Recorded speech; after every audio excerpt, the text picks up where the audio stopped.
Students, in our previous lecture of the chapter The Portrait of a Lady written by Khushwant Singh, we have covered the points that the narrator's grandmother had been old and wrinkled for 20 years. Then she was very short, fat and slightly bent. She moved in the house in a spotless white clothes. हमेशा white कपड़े पहनती हैं. एक हाथ अपने waste पर रखती हैं ताकि वो अपने आप को बैलेंस कर सकें.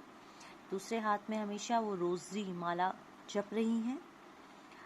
उसके बाद हमने ये पॉइंट देखा है कि नरेटर और वो दोनों गुड फ्रेंड्स हैं.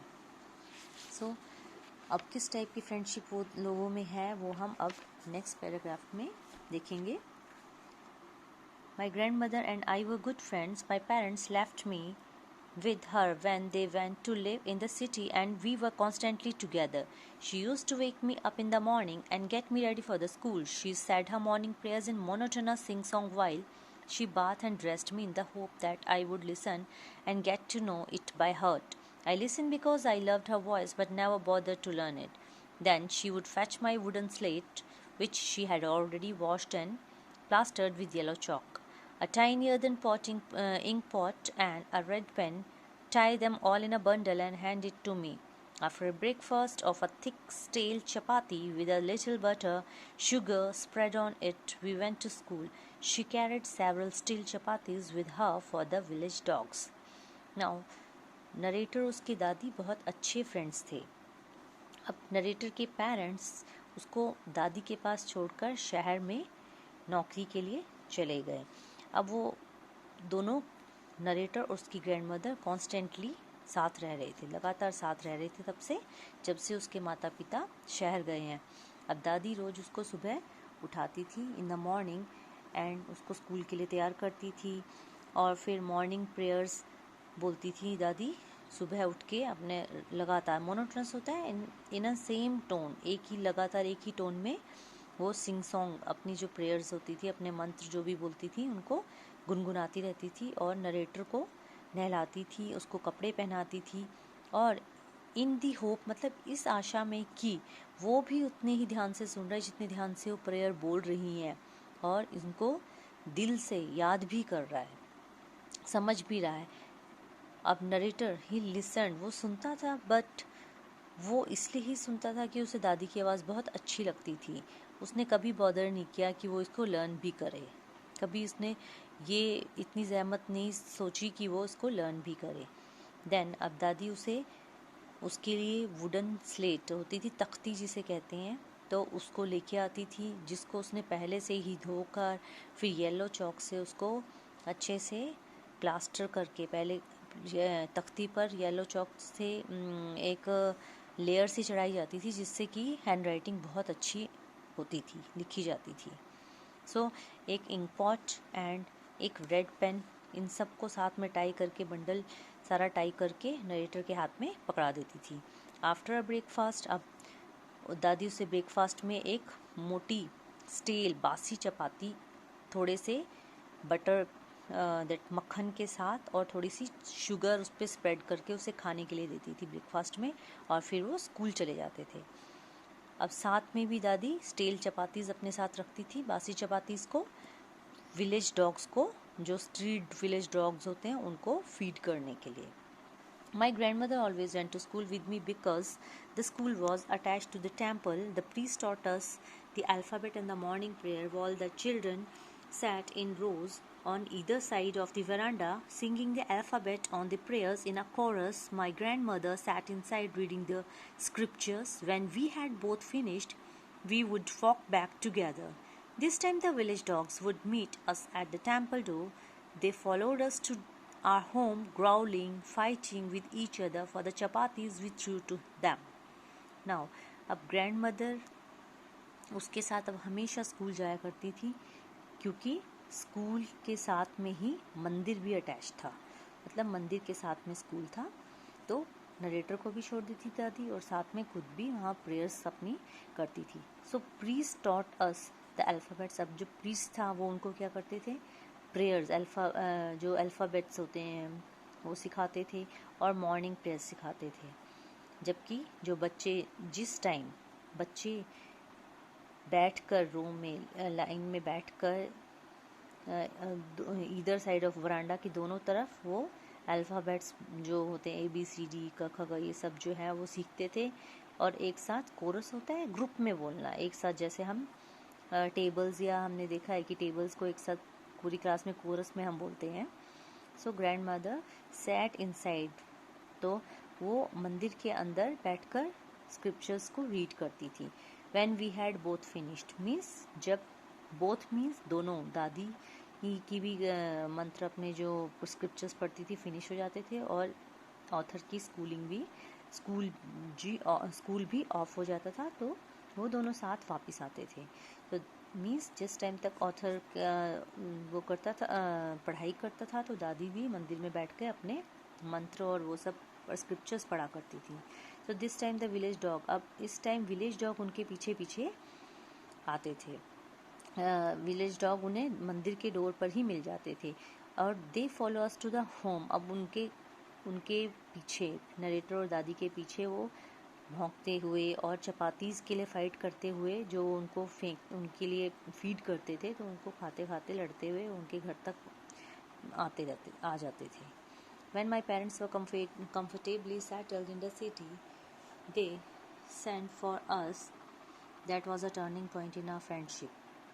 अब जब पेरेंट्स कंफर्टेबली सिटी में सेटल हो गए, तो उन्होंने send for us means call them, उनके लिए भी बुलावा भेजा कि दादी और पोते को भी हम यहाँ बुला लेते हैं शहर में। That was a turning point in our friendship. So that was a turning point means a point, एक ऐसा ज़िंदगी में एक पड़ाव आता है, एक मोड़ आता है जो हमारी ज़िंदगी बदल देता है, इसको टर्निंग पॉइंट कहा जाता है। सो उनकी फ्रेंडशिप में भी एक ऐसा टर्निंग पॉइंट आ गया, फ्रेंडशिप दादी और पोते की फ्रेंडशिप में। Although we shared the same room, my grandmother no longer came to school with me. I used to go to English school in a motor bus. There were no dogs in the street, and she took to feeding sparrow in the courtyard of our city house.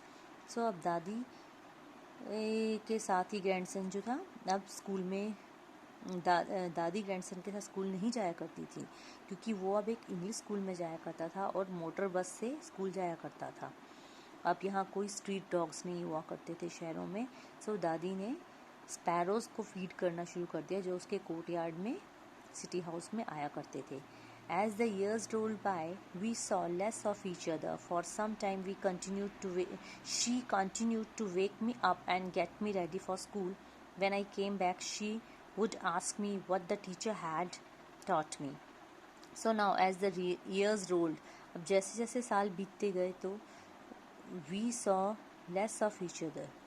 अब वो एक दूसरे से मुलाकात भी कम होती थी, क्योंकि author is busy in his own work for some time. अब थोड़े टाइम तक तो दादी ने उसको उठाना शुरू किया, उसको स्कूल के लिए तैयार करना शुरू किया, बट जब वो घर आता तो दादी उससे पूछा करती कि टीचर ने उसे क्या पढ़ाया है। सो वो बताया कर, I would tell her English words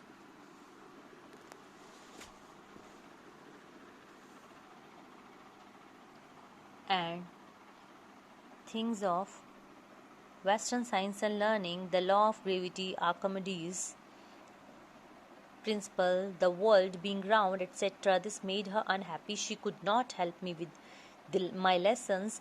She did not believe in the things they taught at the English school and was distressed, and there was no teaching about God in the scriptures. One day I announced that we were being given music lessons. She was very disturbed.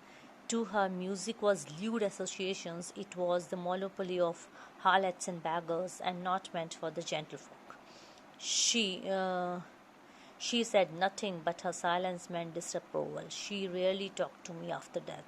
अब ये जो turning point आया उनकी life में, वो था कि अब ऑथर इंग्लिश स्कूल में जा रहा था। दादी उससे पूछा करती कि उसे स्कूल में क्या पढ़ाया है, तो नरेटर उसे बताता था कि उसे स्कूल में इंग्लिश वर्ड्स पढ़ाए गए और वेस्टर्न साइंस एंड लर्निंग के बारे में बताया गया। The law of gravity, Archimedes principal and world के बारे में कि दुनिया गोल क्यों है, ये सब साइंस के जो साइंस के बारे में बताया गया, साइंस के फैक्ट्स हैं। सो इन सब चीज़ों से दादी अनहैप्पी होती थी। क्यों? क्योंकि वो इन चीज़ों में, उसके लेसन्स में नरेटर की हेल्प नहीं कर सकती थी। She did not believe in the things, so और इन चीज़ों में बिलीव नहीं करती जो इंग्लिश स्कूल में पढ़ाई जाती हैं। इन सब चीज़ों से दादी डिस्ट्रेस हो जाती थी कि उनके स्कूल में क्या भगवान और स्क्रिप्चर्स के बारे में कुछ भी नहीं पढ़ाया जाता। सो एक दिन उन्होंने अनाउंस किया कि एक दिन नरेटर ने बताया कि उनके स्कूल में म्यूज़िक लेसन्स दिए गए, म्यूज़िक का भी पढ़ाया गया। तो ये दादी के लिए बहुत डिस्टर्बिंग था, क्योंकि उनको लगता था कि the music has lewd associations. So lewd का मतलब होता है कि बहुत, जिसे हम कहते हैं कि अच्छा नहीं माना जाता था। जिसे ल्यूड होता है जैसे बहुत बुरा, अच्छा नहीं, इनडिसेंट चीज़। सो अब दादी के लिए बहुत इनडिसेंट चीज़ थी। So it was the monopoly of harlots. Harlots means the prostitutes and the beggars के लिए है, उनका काम है, ये उनका सोल राइट है, मतलब उन्हीं लोगों को गाना चाहिए। एक मोनोपोली होती है उनका सोल राइट की, उन्हीं लोगों को के लिए बना है, ये उनका ही सोल राइट है। सो जेंटल लोगों के लिए ये चीज़ नहीं है, not for the gentle form, मतलब एक शरीफ सभ्य लोगों की चीज़ नहीं है। तो she said nothing but her silence. अब दादी ने कुछ कहा नहीं, बट उनका साइलेंस ने बता दिया था कि वो इससे खुश नहीं थी। She really talk to me. अब नरेटर से उसके बाद वो बहुत कम ही बोली उस इंसिडेंट के बाद। When I went up to the university, I was given a room of my own. The common link of the friendship was snapped. My grandmother accepted her seclusion with resignation. She rarely left her spinning wheel to talk to anyone. From sunrise to sunset, she sat by her wheel, spinning and reciting prayers. Only in the afternoon she relaxed for a while to feed the sparrows. While afternoon she sat in the veranda breaking the bread into little bits. Hundreds of the little birds collected round her, creating a veritable bedlam of chirrupings. Some came and perched on her legs, others on her shoulders, some even sat on her head. She smiled but never shooed them away. It used to be the happiest half hour of the day for her. Now, when the narrator went up to university, means अब schooling ख़त्म हुई तो अब university में जाना था उसने। So he was given a room of his own. अब उसके लिए अलग कमरा दिया गया, क्योंकि नरेटर बड़ा हो गया था, पढ़ाई के लिए एक अलग कमरा था, तो अब दादी के साथ नहीं रहा करता था। तो इससे उनका जो कॉमन लिंक था, उनकी जो फ्रेंडशिप थी, वो स्नैप्ड हो गई। स्नैप मीन्स जैसे ख़त्म ही होगी, ब्रोकन। उनका जो लिंक था वो ब्रेक हो गया। अब now grand mother accepted her seclusion with resignation. इस चीज़ को ग्रैंड मदर ने लोनली, इस सेक्लूजन होता है लोनलीनेस, सो इस लोनलीनेस को दादी ने बहुत, रेजिग्नेशन होता है सबमिशन, बहुत ही अच्छे से उसे मतलब मान लिया, उस चीज़ को एक्सेप्ट कर लिया। She rarely left her spinning wheel. अब दादी अपने स्पिनिंग व्हील चरखा काटती रहती थी और किसी से टॉक नहीं करती थी। सुबह से लेकर शाम तक वो व्हील को स्पिन करती थी, प्रेयर्स बोलती रहती थी, और आफ्टरनून में वो स्पैरोज़ को फीड करती थी, और वरांडा में बैठकर उनके लिए ब्रेड पीस को बिट्स में, छोटे छोटे बिट्स में 100 ऑफ द लिटिल बर्ड को फीड करती थी। और वो छोटे छोटे 100 लिटिल बर्ड जो हैं उनके चारों ओर एक वराइटेबल बेडलैम ऑफ चर्पिंग्स करते थे। That is veritable means very real. Bedlam होता है शोर शराबा। किस चीज़ का शोर शराबा? चिरपिंग्स का। चिरपिंग्स मीन्स पक्षियों की चहचहाट। तो दादी के चारों ओर जो पक्षी थे, एक रियल शोर शराबा, जो एक रियल लाइफ का, जो एक पक्षियों का जो चिरप, एक चहचहाने की जो शोर थी, रियल नॉइस थी, वो उससे गूंज उठता था सारा बरांडा। अब कुछ पक्षी उनके लेग्स में बैठ जाते थे, कुछ शोल्डर्स में बैठ जाते थे, और कुछ उनके हेड में बैठ जाते थे, और लेकिन वो स्माइल करती थी, but never shoe them away. और लेकिन उनको कभी भी शू आउट नहीं करती थी, कभी उड़ाती नहीं थी। It use to be the happiest half an hour of her day. तो ये उनके पूरे दिन का बहुत खुशी वाला पल होता था, क्योंकि वो उसके किसी के साथ अपना टाइम शेयर करती थी। When I decided to go abroad for further studies, I was sure my grandmother would be upset. I would be away for 5 years, and at her age, one could never tell. But my grandmother could. She was not even sentimental. She came to leave me at the railway station, but did not talk or show any emotion. Her lips moved in prayer. Her mind was lost in prayer. Her fingers were busy telling the beads of a rosary. Silently she kissed my forehead, and when I left I cherished the moist imprint as perhaps the last sign of physical contact between us. So now, when narrator decided to go abroad means out of India, so abroad for the further studies, now narrator was sure, अब narrator को पूरा यकीन था कि grand mother बहुत upset हो जाएंगी, क्योंकि वो 5 सालों के लिए बाहर जा रहा था। सो अब इस एज में, जिस उम्र में दादी हैं, तो कोई भी नहीं कह सकता कि दादी जीवित भी रहेंगी कि नहीं। But my grand mother could, लेकिन दादी को पूरा यकीन था कि वो दोबारा अपने पोते से मिलेंगी, इसीलिए वो सेंटिमेंटल भी नहीं हुई, बिल्कुल भी इमोशनल नहीं हुई, बिल्कुल भी भावुक नहीं हुई। वो उसको छोड़ने आई अपने पोते को रेलवे स्टेशन तक, और उसके साथ बिल्कुल भी बात नहीं की और ना ही कोई इमोशन शो किया। उनकी जो लिप्स थे वो सिर्फ प्रार्थना ही कर रहे थे, गॉड से प्रेयर कर रहे थे, और उनके माइंड जो था वो भी प्रेयर्स में ही था, जैसे अपने पोते के लिए भगवान से प्रार्थना कर रही है उसकी भले के लिए।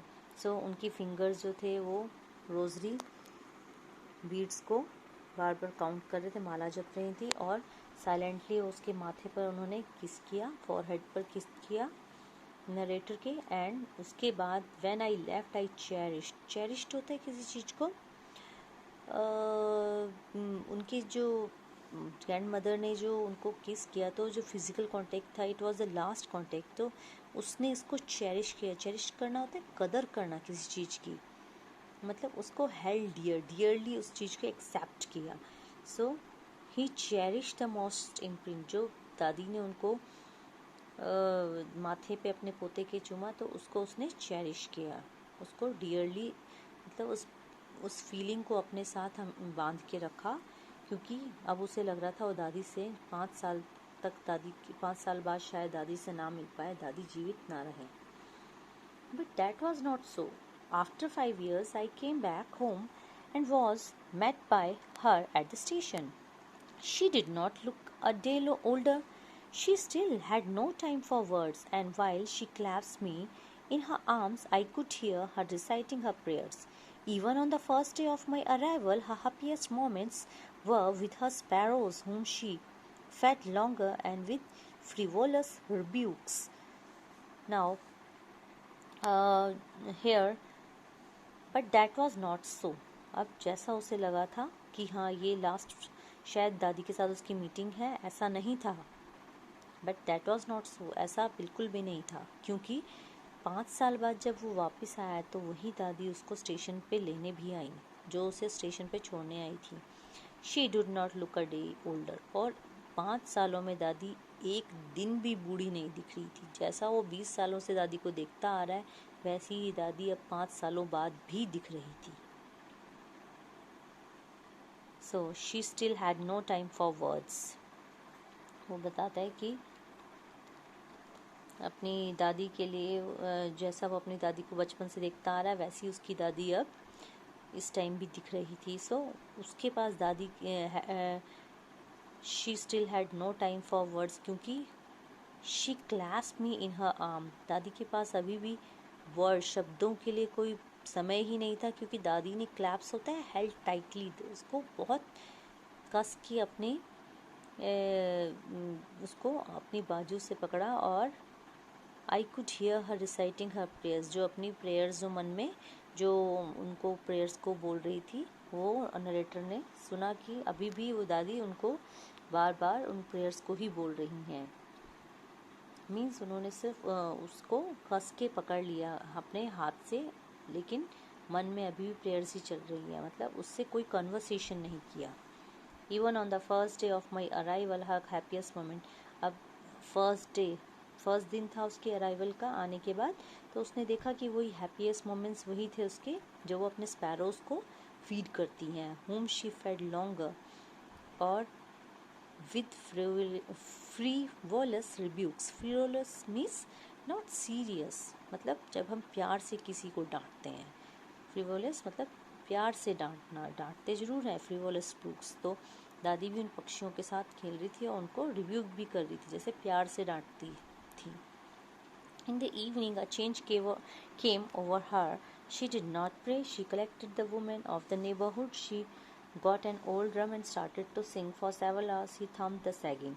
Now, in the evening, the change came over. एक change देखा उसने कि दादी ने आज प्रेयर नहीं की और सारी आसपास की नेबरहुड की वुमेन्स को कलेक्ट किया इकट्ठा करके और एक पुराना सा ड्रम उठा के ले आई और गाना गाना शुरू कर दिया. फॉर सेवरल आवर्स, घंटों तक उन्होंने थम्पिंग की. The sagging skin of the dilapidated drum. Sagging skin means जो एक ड्रम था उसकी जो लटकी हुई स्किन होती, जो चमड़ी जो जिस पे थापियाँ मारते हैं, तो वो बिल्कुल ही dilapidated था. मीन्स बिल्कुल ही टूटा फूटा पुराना सा ड्रम था दादी के ज़माने का. उसमें वो गाती रही और सॉन्ग बजाती रही ढोलकी में. और sang the homecoming of warriors, और जैसे सैनिक जब घर आते हैं तो उनकी होम कमिंग में जो जो गाने गाए जाते हैं वॉरियर्स के आने पर, वही गाने दादी अपने गुनगुनाने लगी. वो ड्रम बजाते, जो ड्रम था, जो ढोलकी थी, उसे बजाते बजाते नाचते गाते वो सब सॉन्ग्स गा रही हैं, होम कमिंग के सॉन्ग्स, अपने पोते की होम कमिंग पर. We had to persuade her to stop to avoid overstraining. That was the first time since I had known her that she did not pray. So now उन लोगों को मनाना पड़ा दादी को कि अब गाना बजाना बंद कर दो, नहीं तो बहुत थक जाएंगी. और शायद ये फर्स्ट टाइम था जब उसने देखा कि दादी ने आज प्रार्थना नहीं की, मतलब प्रेयर्स नहीं बोली. The next morning she was taken ill. अब दादी बहुत बीमार हो चुकी थी. अगली मॉर्निंग सुबह उन्होंने देखा कि दादी बहुत ज़्यादा बीमार हो गई.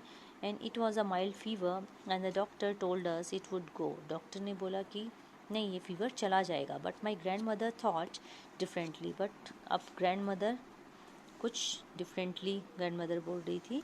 She told us that her and was near. और दादी ने बता दिया कि अब उनका एंड आ गया है. She said that since only a few hours before the close of the last chapter of her life, she had omitted to pray.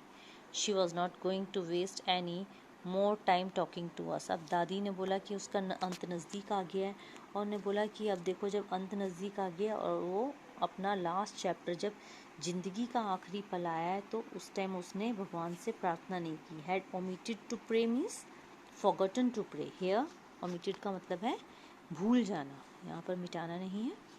She was not going to waste. अब दादी को लगा कि मैंने बहुत बड़ी भूल होगी कि मैंने आज, अब जब मेरी ज़िंदगी का आखिरी पल है, मैंने भगवान को याद नहीं किया, तो मुझे अपना एक भी पल अब गंवाना नहीं है. More time talking to us, मतलब अपने घर वालों से अब बात करके अपना वो समय गंवाना नहीं है. We protested, सब ने मना किया. But she ignored our protest, लेकिन वो किसी से बात करने को तैयार नहीं थी और दादी ने सबका प्रोटेस्ट को इग्नोर कर दिया. She lay peacefully in the bed praying और telling a beads. Even before we could suspect her lips stop moving and the rosary fell from her lifeless finger. Now दादी बेड में लेट गई और peacefully late गई अपने bed पर, और अपनी बीट्स, अपनी जो मंत्र है उनको बोल रही है, अपनी रोजरी को, मालाओं को जप रही है. Even before we could suspect, अब इससे पहले कि वो कुछ जान पाते, उनके लिप्स ने मूव करना स्टॉप कर दिया. एंड उनकी रोजरी, जो माला जपने वाली जो जपने वाली माला है, वो उनके हाथ से लाइफलेस फिंगर्स मीन्स निर्जीव उंगलियों से नीचे गिर पड़ी. A peaceful pallor. Now here peaceful pallor. So pallor here means that fading of color. जैसे चेहरे का रंग उड़ जाता है किसी भी चीज़ का, So that peaceful palace spread on her face, अब उनके चेहरे पर जैसे रंग फीका पड़ गया एंड उन्हें पता लग गया सबको, वी न्यू दैट, हमें सबको पता लग गया कि she is no more. We lifted her off the bed, अब सबने उसे उन्हें बेड से नीचे रखा गया एंड एज इट कस्टमरी, जैसा कि एक रिवाज है, उनको बेड से नीचे उतारा गया और उनको नीचे ज़मीन पर लेटाया गया ग्राउंड पर। Cover her with a red shroud, और एक रेड श्राउड होता है that covering of the dead body, उससे उन्हें ढक दिया। और उसके बाद सारे अरेंजमेंट किए और फ्यूनरल किए, और शाम को उन्होंने उनके कमरे में एक crude stretcher to take her to be cremated. Now they went to her room with a crude stretcher. So crude is that simple and the stretcher is wooden frame, जिसे हम बोलते हैं अर्थी, तो वो लाए गए और उसमें दादी को लेटाया गया। और the sun was setting to be cremated, उनका संस्कार करने के लिए। the sun was setting and had lit her room, अब उनके कमरे में अब सनसेट हो गया था और उनके वरांडा में एक जो गोल्डन लाइट सी थी वो चमक रही थी। We stopped halfway in the courtyard, थोड़ी देर के लिए कोर्टयार्ड में रुके। तो all over the verandah in her room right up to where she lay dead and stiff wrapped. Now the grandmother was there and she lay dead and उनको लपेटा गया था रेड श्राउड में। 1000 of the sparrow, जब उन्हें courtyard में रखा गया, 1000 ऑफ द स्पैरो उनके चारों ओर वहाँ पर बैठ गए। सैट स्कैटर्ड, फैलकर सब जगह वो वहीं पर बैठ गए अर्थी के चारों ओर।